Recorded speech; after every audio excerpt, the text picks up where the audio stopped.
Bismillahirrahmanirrahim. وبه قال وعن ثوبان رضي الله تعالى عنه قال بعث رسول الله صلى الله عليه وسلم سرية. Sahabat Thauban cerita Rasul mengirim sariyah. Sariyah itu peperangan yang Nabi tak langsung memimpin. Jadi diutus sahabat saja. Contoh dipimpin oleh sahabat Umar saja, oleh sahabat Ali saja, oleh sahabat Usama saja. Itu sariyah namanya. Jadi kalau baca buku sirah ada ghazwah, ada sariyah. Kalau ghazwah itu Nabi langsung pimpin. Kalau sariyah Nabi tidak memimpin langsung, tapi panglima diutus oleh Nabi. Itu istilahnya sudah menjadi istilah baku dalam sirah. Sehingga kalau baca sirah itu tak perlu lagi pertanyaan, ini Nabi ikut atau tidak? Tengok saja, sariyah atau ghazwah. Kalau sariyah pasti Nabi tak ikut. Kalau ghazwah Nabi ikut. Itu istilah sudah baku dalam ilmu sirah Nabi sallallahu alaihi wasallam. Fa asabahumul bar. Pasukan yang dikirim Nabi itu rupanya mengalami kondisi dingin sekali. Kita karena bukan di Arab sehingga tak terbayang musim dingin sempurna seperti mereka ini. Kalaulah ada kawan kita baru balik haji, ini kan jemaah sudah ada pulang nih. Kalau ada yang pulang dia cerita berapa kondisi suhu di saat wukuf tahun ini. Siapa yang pulang haji? Berapa suhu Pak? Lebih kurang 51. 51. Itu masuk akal. Karena Juli, Agustus itu puncak-puncak panas kalau di Arab. Sehingga kami di Mesir, kalau bulan Mei itu habis ujian atau paling lambat Juni habis ujian, sejak Juni sampai pekan ketiga September itu libur Pak. Kenapa? Musim panas. Panas itu nggak efektif tanpa apa-apa. Sebab panasnya sampai 21 derajat. Saya dulu mengalami musim panas itu 40-an derajat, 40 sampai 50 itu biasa musim panas. Maka kalau ada orang Indonesia, dia belajar di Eropa, belajar Timur Tengah, bulan Juni sampai September dia pulang ke Indonesia, itu biasa. Kenapa? Musim libur memang. Kalau mereka yang tak pulang berarti memanfaatkan waktu di musim libur belajar tambahan, belajar di masjid-masjid, belajar di syekh-syekh, belajar di tempat-tempat yang waktu itu memang membuka pelajaran non formal. Tapi kalau pulang mereka itu masuk akal. Nanti kalau anak Pak Mul kuliah ke Mesir, dia minta pulang bulan Juni, kalau ada duit suruh pulang dia dapat. Tapi kalau Pak Mul ingin dia jadi orang alim, suruh dia cari belajar di situ gitu. Tambahkan duit untuk dia beli AC gitu, atau beli kipas gitu. Karena kami dulu Pak, duit tak ada. Jangankan beli AC, kipas yang kita tak punya. Maka solusi kita, kalau sudah jam 3, jam 4 itu rumah tutup semua, nggak buka lagi. Kalau malam dari jam 11 sampai jam 3, jam 4 itu pintu buka semua, jendela buka semua. Tidur buka baju. Nah, jam 3 itu panas itu dingin itu dikurung. Siang buka rumah sekedar keluar masuk aja supaya panas yang masuk ke dalam. Karena suhunya itu 51 derajat kita beli. Nah, sahabat Nabi ini pergi perang mengalami musim dingin. Musim dingin kalau kita di Arab rata-rata suhunya antara 5 sampai 15 derajat. Dan baru berapa bulan pertama? 24. 24. Coba yang akan menghadapi 15 derajat. Apa nak kaget kulit orang Pekanbaru? Kayaknya orang Pekanbaru sekali dibawa ke lahan panjang. Tidak usah musim dingin lah. Bawa ke lahan panjang, wajah menggigil aja. Kenapa? Tak biasa kondisi dingin. Ini sahabat Nabi ini dingin. Falamma qadimu ala Rasulillah sallallahu alaihi wasallam amarahum an yamsahu ala al-asa'ib wat-tasakhin. Ketika mereka mengalami dingin itu, kemudian mereka mengadu kepada Rasul. Apa kata Rasul? Kalian kalau dingin saat wudu cukup kalau usap imamah kalian, peci kalian, kopiah kalian, dan mengusap tasakhin itu khuf kalian. Jadi usap khuf saja, tak perlu kalian buka sepatu kalian. Kenapa? Dingin sekali, enggak kuat kalian. Kalau kalian buka imamah, kalian buka yang melilit kepala kalian, dingin kalian, dan usap imamah saja, dan usap khuf saja. Itu ajaran Nabi sallallahu alaihi wasallam. Maka satu di antara keistimewaan syariat Islam adalah at-takhfif atau at-taysir, memberikan keringanan kemudahan dispensasi untuk umat. Ketika kondisi itu berat oleh umat, di atas daripada kebiasaan yang biasa mereka lalui, diberikan dispensasi oleh syariat. Contoh kondisi sangat dingin ini, kan mereka tak biasa dingin, kita tak biasa dingin. Ketika sangat dingin, tak kuat kita wudu, lebih dipilih mana orang tak mau sholat gara-gara nggak kuat dingin daripada dia sholat tapi ada keringanan. Paham nalarnya? Kalau diperturutkan dia nggak kuat dingin, nggak sholat sama sekali. Kalau dikasih dia keringanan, dia masih sholat. Tapi ada keringanan dalam kaifiat cara berwuduknya. Kalau kita lah sebagai orang yang membuat hukum misalnya, lebih milih mana? Tak sholat sama sekali atau sholat tapi tak sesempurna cara di kondisi normal. Kan masih mending sholat kan? Maka syariat berikan keringanan. Umatnya mending sholat. Orang kalau masih sholat hatinya masih hidup. Orang kalau masih sholat dia nggak lalai. Orang kalau masih sholat dia nggak mudah dipermainkan syaitan. Maka mohon maaf, anak kita yang perempuan, kalau kondisi dia sedang libur, maksudnya libur tidak sholat, itu kalau tidak diajak-ajak untuk berzikir, diajak-ajak berwudu, itu bisa bawaannya malas, marah, hal-hal negatif yang banyak. Kenapa?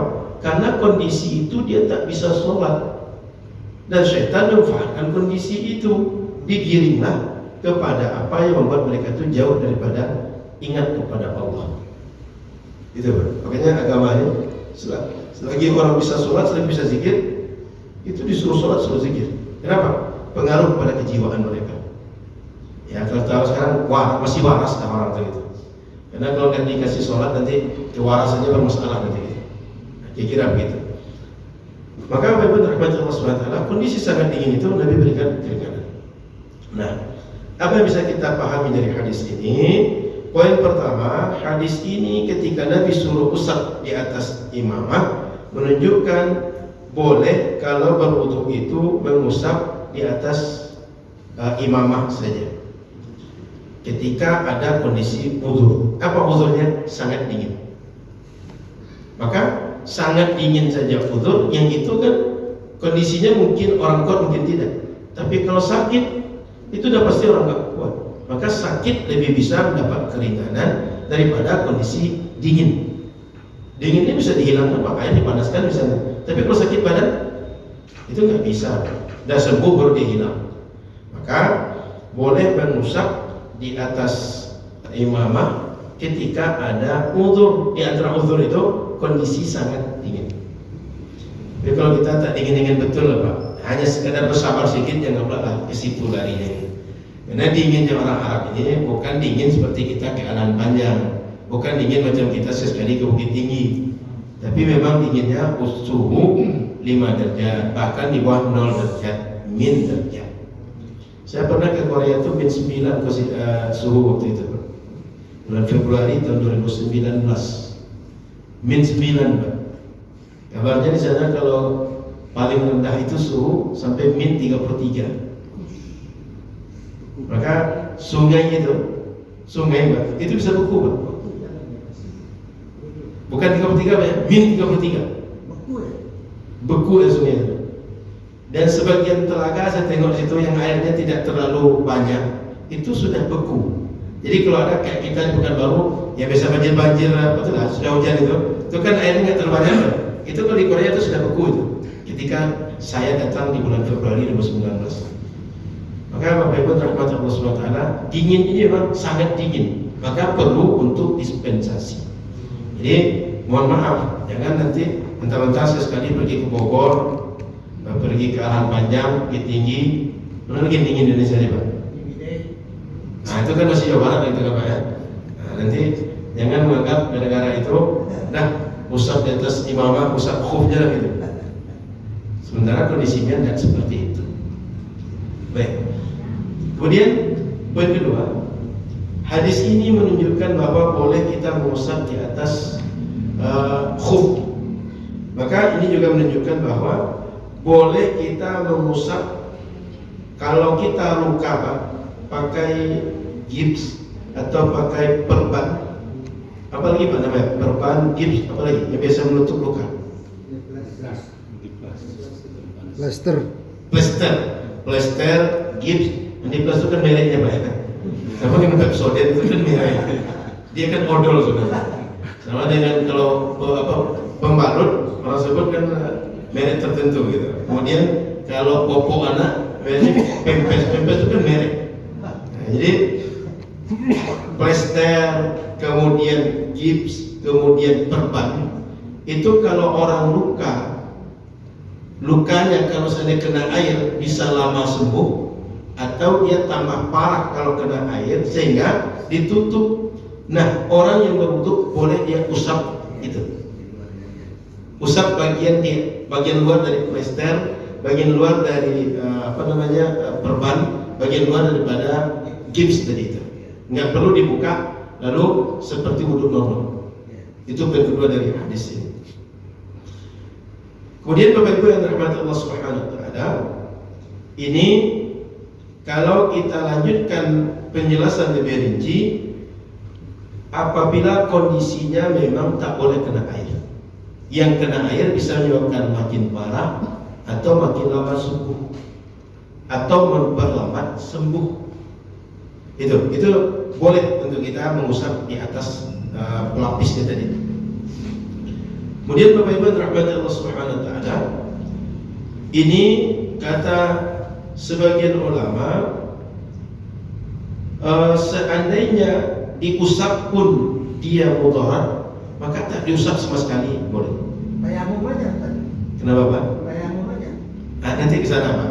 Jadi ini kondisinya, jika diusap pun mudarat, menambah sakit atau menambah parah atau membuat makin lama atau memperlambat sembuhnya, maka itu juga boleh tidak diusap sama sekali.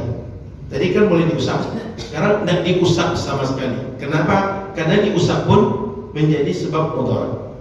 Poin selanjutnya, seandainya kita ada benda yang nempel tadi, itu boleh kita usap sebatas yang tertutup saja.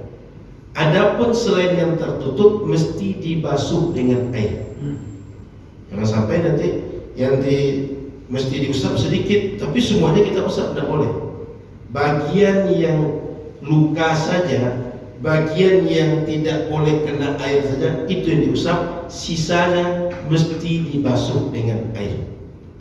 Artinya anggota badan yang lain yang sehat, yang normal, mesti dibasuh dengan air. Kemudian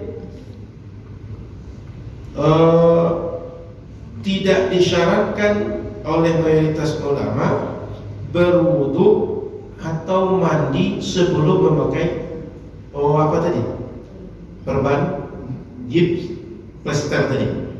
Kalau khuf kan tadi harus wudu dulu. Setelah wudu baru bisa mengusap. Tapi kondisi orang sakit, kondisi orang luka, lalu dia pakai plester, dia pakai gips dan semua yang sejenis itu, tak diharuskan sebelumnya berwudu atau kondisinya suci. Tapi orang yang mengusap khuf saja, bukan karena faktor yang luka tadi itu, dia mesti berwudu dulu. Paham bedanya Pak ya? Karena ini daruratnya karena sebab dia sakit, dia tak mungkin dipaksakan. Oh wudu dulu baru pakai plester, nggak bisa dipaksakan itu, sebab dia sakit. Kemudian hadis ini menunjukkan bahwa sebagian ulama memahami saat kondisi dingin itu tak ada batasnya boleh mengusap khuf. Selama dingin boleh mengusap. Tapi mayoritas ulama mengatakan tetap maksimalnya 3 hari 3 malam, seperti yang kita tulis. Kan tadi ilatnya, sebab hukumnya dingin. Maka selama masih dingin boleh mengusap. Tapi kata ulama yang lain, mayoritas mengatakan maksimal 3 hari, maksimal 3 malam. Kenapa? Ada penjelasan Nabi di keterangan yang lain bahwa kalau pakai khuf bagi musafir 3 hari 3 malam, bagi orang menetap hanya 1 hari 1 malam. Nah, hadis Nabi ketika dia bisa i'malud dalilaini, mengamalkan 2 dalil atau lebih, itu lebih baik daripada ilghab ahadihima, membatalkan sebagian atau menafikan sebagian. Makanya hadis Nabi yang menjelaskan batas 3 hari, batas 1 hari. Kemudian di sini tak menjelaskan batas, gabungkan keduanya supaya keduanya bisa diamalkan. Artinya ketika dingin silakan diamalkan maksimal 3 hari bagi musafir. Bagi tak musafir maksimal 1 hari 1 malam. Musafir 3 hari 3 malam. Begitu yang bisa kita dapat dari hadis Nabi Sallallahu Alaihi Wasallam. Kemudian Bapak Ibu rahmati Allah, ketika kita usaha, maka dalam mazhab Syafi'i diajarkan kita ganti dengan tayamum. Artinya setelah kita tidak membasuh ini tapi kita usap, nanti kita bertayamum sendiri, kita ambil tanah dan kita usap macam tayamum biasa. Baru kita lanjutkan berwudu dengan kondisi normal yang lain. Kalau ingin lihat penjelasan lebih banyak, ada video Buya Yahya di YouTube mengusap di atas jabirah atau mengusap di atas plester atau perban. Itu ada video Buya Yahya menjelaskan di YouTube. Jadi kita basuh muka, lalu basuh tangan. Misalnya tangan ini luka, kita basuh bagian yang bisa, kemudian kita usap yang tidak bisa itu. Lalu nanti kita ganti mengusapnya dengan tayamum. Sebab ini rukhsah. Rukhsah ini ganti dengan tayamum. Baik.